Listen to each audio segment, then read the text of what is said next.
The hook is immediately dramatic and confrontational, taking place in a high-rise boardroom overlooking Manhattan. It utilizes high-stakes tension by showcasing the contrast between the absolute power of the financial tyrant and the silent, burning resolve of his teenage son. The story utilizes a visceral, explosive action, "Never call me father," screamed, followed immediately by an unexpected reaction. The boy does not cry or run, but stares back with dead eyes while clutching a backpack. This creates an instant psychological puzzle and establishes a power dynamic where the subordinate character actually holds hidden control over the superior one. The elevators to the top floor of the apex tower didn't just move. They ascended with a clinical, pressurized silence, bypassing 50 stories of frantic trading and legal maneuvering before opening directly into the sanctum of Yu Sung-woo. Here, in a boardroom walled entirely by reinforced, floor-to-ceiling glass, Manhattan did not look like a city. It looked like a map of assets waiting to be conquered. The air was perfectly conditioned, smelling faintly of expensive leather and something ozone-sharp, like lightning caught in a bottle. This was the headquarters of the Korean Mafia king's legitimate empire, a firm that didn't just deal in stocks. It dealt in leverage, fear, and absolute compliance. Sung-woo stood with his back to the room, gazing out at the chaotic gridlock of traffic miles below. He was a man composed entirely of sharp angles and dangerous stillness, dressed in a tailored charcoal suit that fit like a second skin, white shirt open at the collar. The only jarring note, the only flaw in his meticulously crafted image of a ruthless businessman, was the edge of the dark, intricate dragon tattoo creeping up the side of his neck, hinting at the violence he used to maintain his position.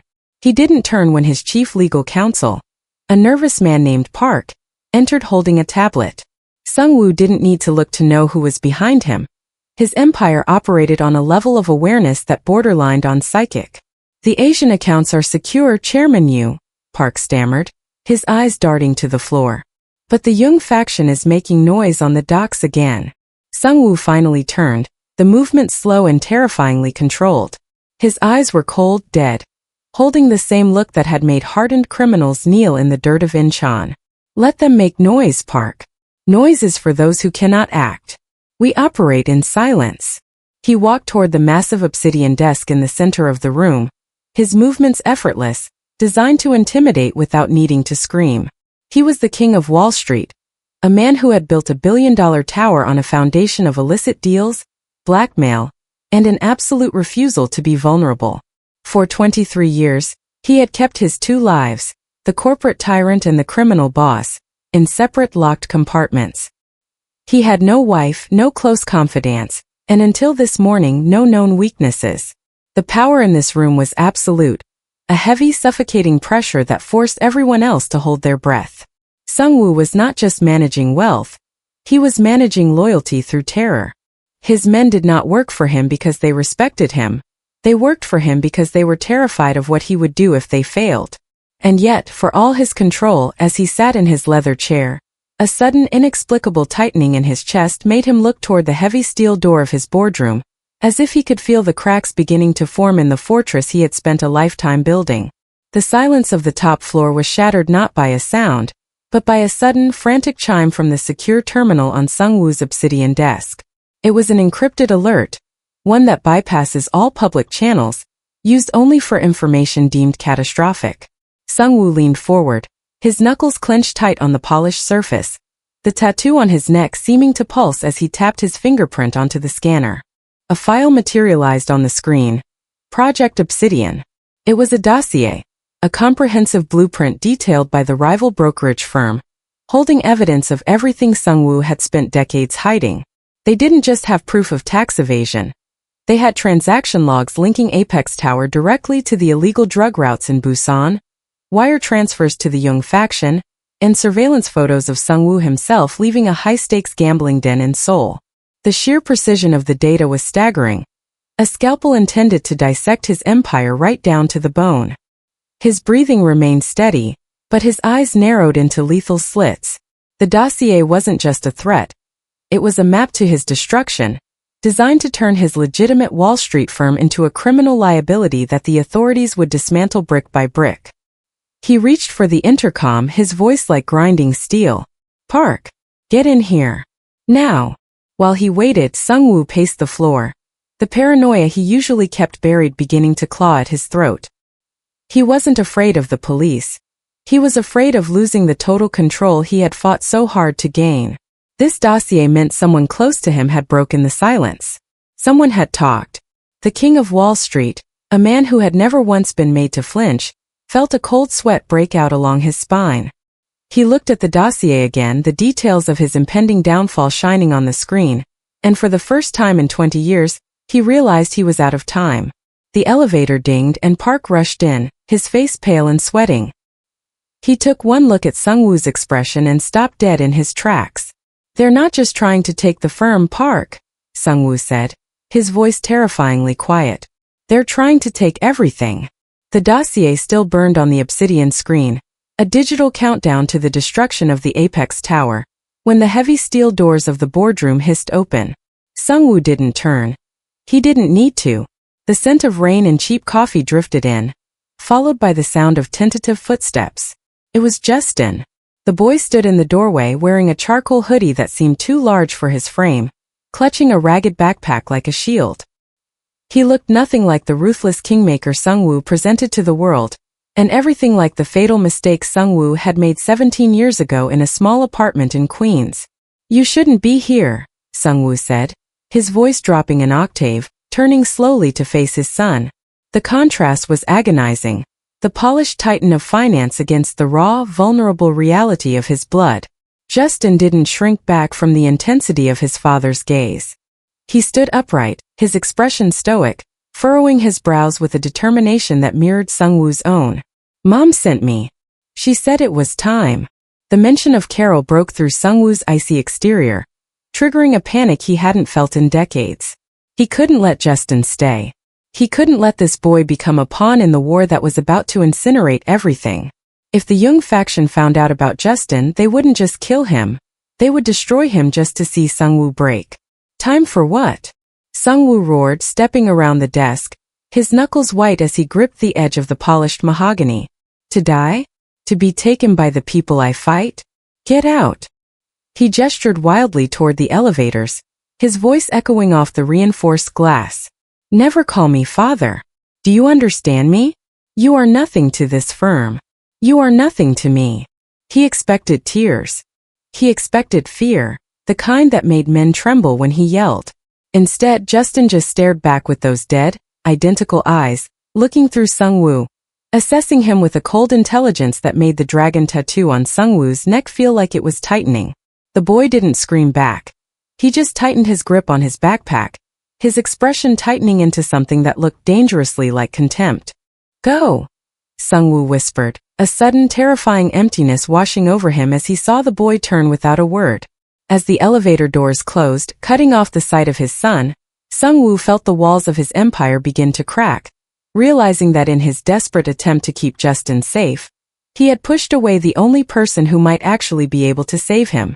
The autumn air in the park was sharp, scented with dying leaves and the metallic tang of approaching rain, a stark contrast to the sterile, pressurized atmosphere of the Apex Tower.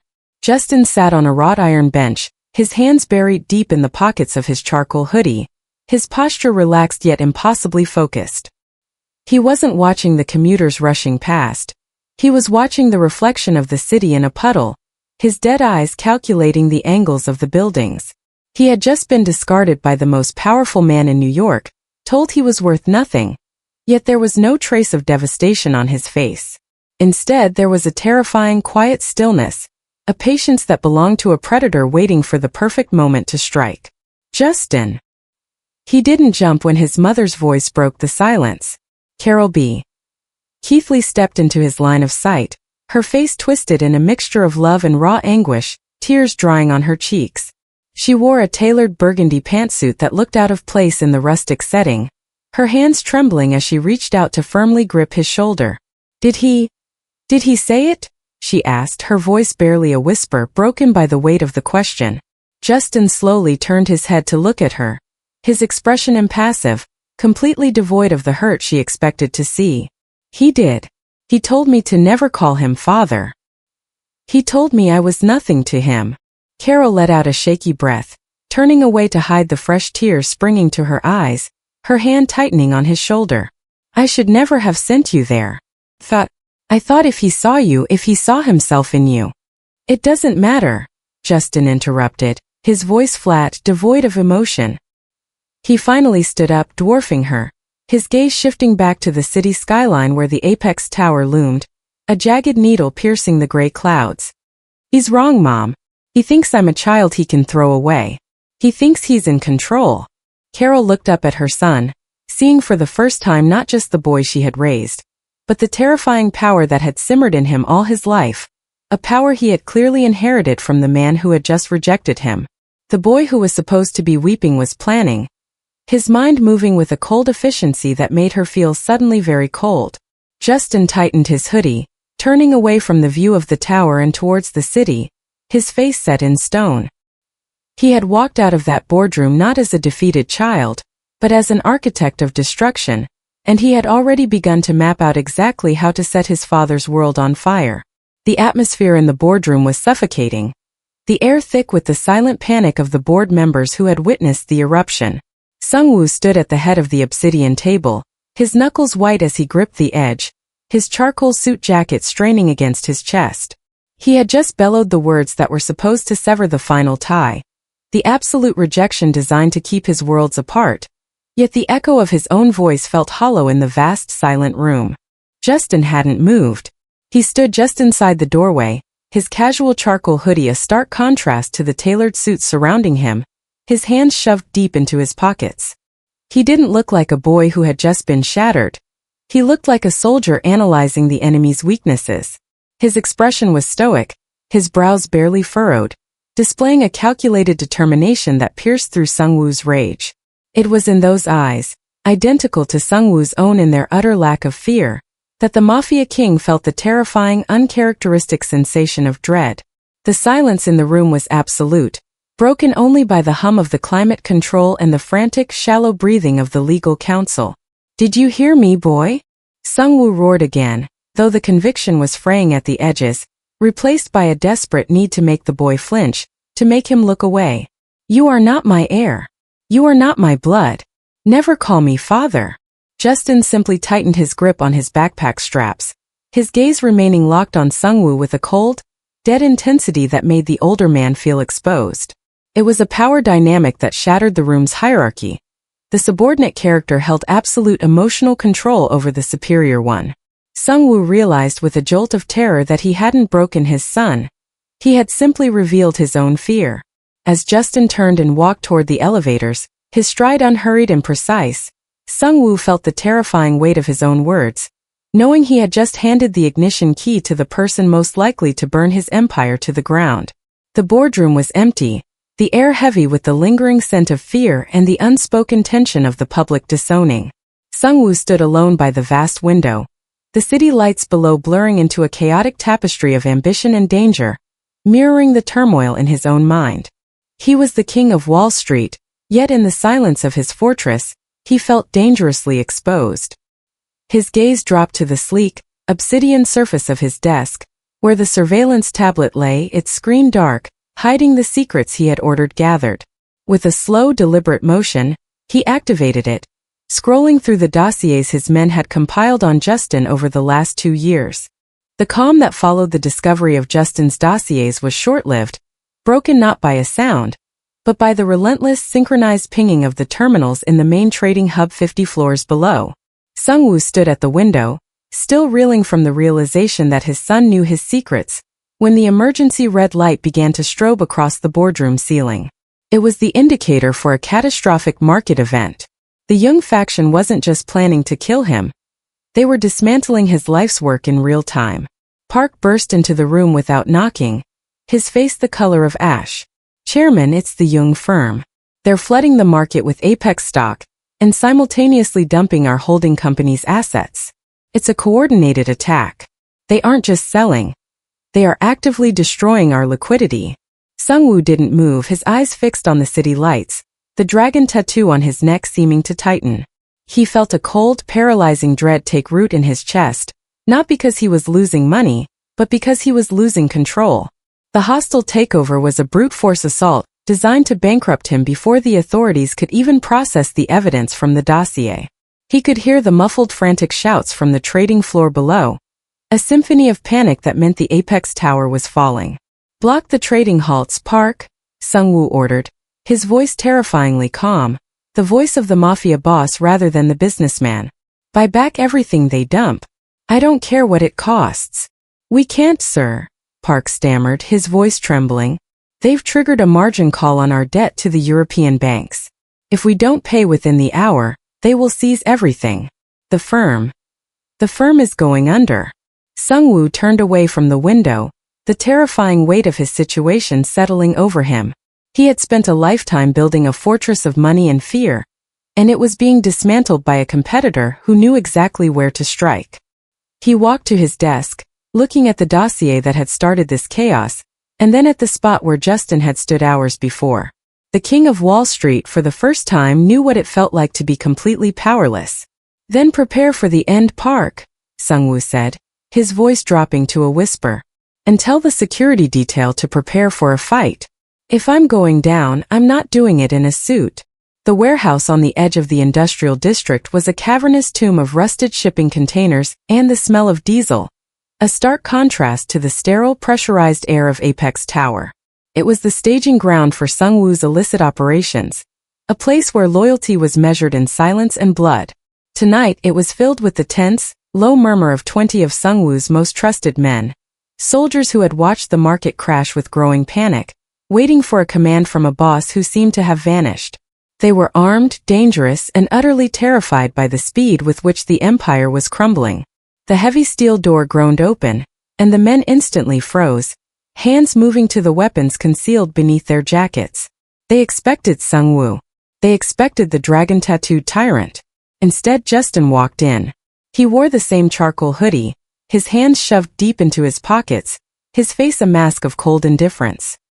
He looked out of place, a boy in a warehouse of killers, but the way he carried himself, the deliberate, unhurried pace, made the men hesitate. He didn't walk toward them with fear.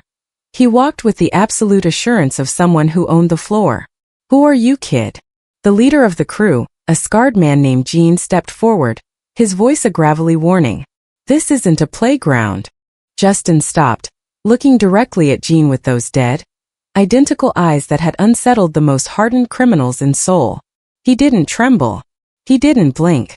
He simply tilted his head, a gesture that was terrifyingly reminiscent of Sung-woo's own silent intimidation. "My father is losing his firm," Justin said, his voice quiet, flat, and absolute. "And you are standing here waiting for orders that aren't coming." A murmur ran through the men, a mix of disbelief and budding respect. This boy, who had been publicly disowned by the boss, was speaking with the authority of a king. "The young faction thinks they are destroying Apex," Justin continued, walking past them toward a desk covered in outdated maps and logbooks. "They are wrong. They are only destroying the facade." He turned to face the stunned crew, a flicker of something cold and calculating illuminating his gaze. "You will not wait for Sung-woo to give you orders. You will follow mine. We are going to stop fighting on their terms, and we are going to burn them down." In that dank, echoing warehouse, the teenager's absolute authority was so terrifyingly familiar that not a single man dared to contradict him. The warehouse was silent save for the hum of high-end servers Justin had forced the terrified technicians to bring from Apex Tower's secure basement. He sat in front of a bank of monitors, the blue light casting long, dancing shadows across his face, highlighting the same dead-eyed focus that had made his father tremble. Justin wasn't just working. He was conducting a symphony of destruction. He wasn't using the clean, efficient methods Sung-woo had taught his brokers. He was using the dirty, brutal tactics of the Mafia, adapted for the digital age.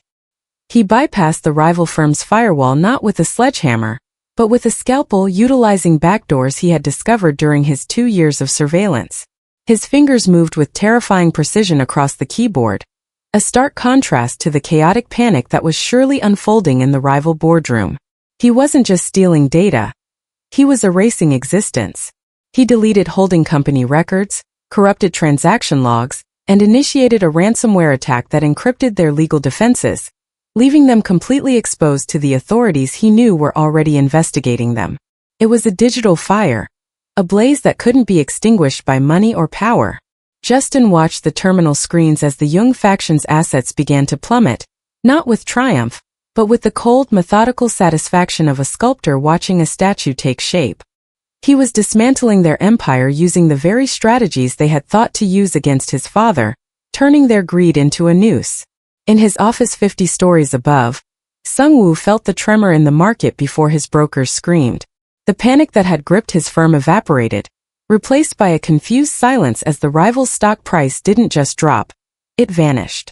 Sung-woo stared at his own terminal, seeing the signatures of the attacks, brutal, ruthless, and efficient.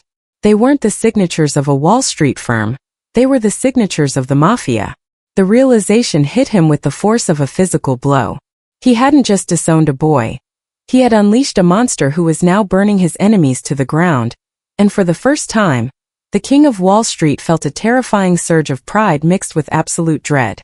The digital fire was only the prelude. Justin knew that true erasure required the physical destruction of the evidence holding his father's empire together. The rival firm's headquarters was a fortress of glass and steel in Midtown, a mirror image of Apex Tower, but tonight it was vulnerable.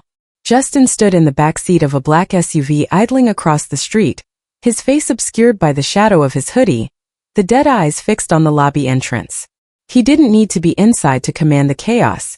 He had already turned the rival's security system against them, disabling the cameras and locking the fire exits from the outside. "Gene," Justin said, his voice barely audible over the hum of the idling engine, yet commanding enough to make the scarred man in the driver's seat stiffen. "The records room is on the 4th floor. No cameras, no witnesses. Burn it." Gene nodded, his face etched with a newfound, terrified respect for the boy, and stepped out into the rain with 3 of his top men. Justin watched them vanish into the lobby, his mind moving with the cold, unhurried precision of a seasoned predator. He knew exactly where the physical dossiers were kept, the papers that couldn't be erased with a keystroke. He had studied the building plans for months. While the Jung faction executives were frantically trying to regain control of their collapsing digital world, Justin was destroying their legacy in the physical realm. Minutes felt like hours as Justin waited, watching the building. He saw the faint flash of light on the 4th floor, the smell of burning paper and diesel fuel drifting on the wet wind. He didn't blink. He didn't celebrate. He just ensured that the destruction was total. Gene returned, his coat smelling of smoke, and gave a curt nod. Justin didn't need to hear the details. The smoke rising from the windows was confirmation enough. As the SUV pulled away, leaving the Jung firm's records to turn into ash, Justin looked back one last time, the cold emptiness in his chest expanding. He had done what his father could not, but as he stared at the fire, he realized he hadn't just destroyed the enemy. He had successfully modeled the absolute, terrifying ruthlessness of the man who had rejected him. Sung-woo stood in the center of his boardroom, the silence broken only by the synchronized chiming of terminals across the room as the rival firm's digital existence was erased, asset by asset. He was not looking at the screen with the panic of a man losing his empire. He was watching with the detached fascination of a titan observing a storm he had not engineered. The tactics displayed were not those of a desperate broker. They were brutal, efficient, and horrifyingly familiar. The kind of psychological warfare that utilized fear as a weapon, the kind that did not distinguish between the clean world of finance and the dirty world of the docks. He felt a cold, shuddering breath escape his lungs. He had thought that by screaming at Justin to leave, by disowning him in that very room, he was protecting the boy from the dark side of his legacy. He had been wrong. He realized with a jolt of terrifying clarity that he hadn't severed the connection. He had only forced it to grow in the shadows, unrefined and lethal. As the last of the Jung faction's stock price hit zero, Sung-woo felt no warmth, no sudden rush of paternal love. Instead, he felt a profound, shivering recognition. He walked slowly to his desk, picking up the dossier he had once deemed his doom, now just a worthless piece of paper, and stared at the photo of Justin in the hoodie. It wasn't love that filled him. It was a cold, absolute acknowledgement of shared nature. He looked into his son's dead eyes in the photo and saw himself. Not the polished CEO, but the dragon-tattooed man who had conquered the city with blood and iron. He hadn't just sired a son. He had spawned a successor who was more ruthless, more calculated, and more terrifying than he could ever be. Sung-woo leaned back in his chair. The weight of his empire suddenly lifted, replaced by the terrifying realization that the King of Wall Street was no longer the most dangerous man in the room. The heavy steel doors of the boardroom opened, not with the hesitant click of a subordinate, but with the deliberate heavy thud of someone who belonged. Sung-woo sat behind the obsidian desk, his posture relaxed for the first time in months, watching the elevator doors glide open. The hostile takeover was over. The Young faction was reduced to ashes and legal nightmares, their assets absorbed into the apex firm. The Manhattan skyline outside was dark, but the city lights seemed to hold less menace, or perhaps Sung-woo simply felt less exposed. Justin stepped into the room. He no longer wore the charcoal hoodie. He was dressed in a tailored charcoal suit that was a mirror image of his father's, his hair neatly styled, his demeanor calm and unhurried. He was 14, but as he walked across the polished marble floor, there was no sign of the child who had been told to leave. There was only the predator who had destroyed a rival empire in a single night. Sung-woo didn't rise, but his eyes followed the boy's movement, a terrifying, cold pride warring with the dread in his chest. He saw himself, not the man he wanted to be, but the man he was. "You took your time," Sung-woo said, his voice quiet, lacking the manic energy of the day he had screamed at his son in this very room. Justin stopped in front of the desk, his expression impassive, those dead, identical eyes locked onto his father's. "I was ensuring the records were completely destroyed. You taught me to never leave a trace." A slow, terrifying smile spread across Sung-woo's face, a sharp contrast to the dragon tattoo creeping up his neck. He realized with absolute certainty that he hadn't just saved his empire. He had ensured its survival by giving it a king more ruthless than himself. He had spent a lifetime building walls to keep his worlds apart, but looking at his son, he knew those walls were useless. "Sit," Sung-woo ordered, gesturing to the chair opposite his desk. Justin sat, his posture rigid, his gaze unflinching. "They're going to try to take us down again, you know?" Sung-woo said, leaning forward. "They always do. Then we'll burn them again," Justin replied, his voice flat, devoid of emotion, yet holding the weight of absolute promise. In that silent boardroom suspended high above the city, the King of Wall Street and his son didn't talk of love or reconciliation. They talked of strategy, of leverage, and of power. Sung-woo looked at the boy and saw not a son, but the terrifying dark legacy he had fought to hide, now standing before him, ready to take the throne. For the first time he felt no fear of the future, only a cold, dark satisfaction. The fortress was safe, but it was no longer his alone. It was shared, and it was entirely relentlessly theirs.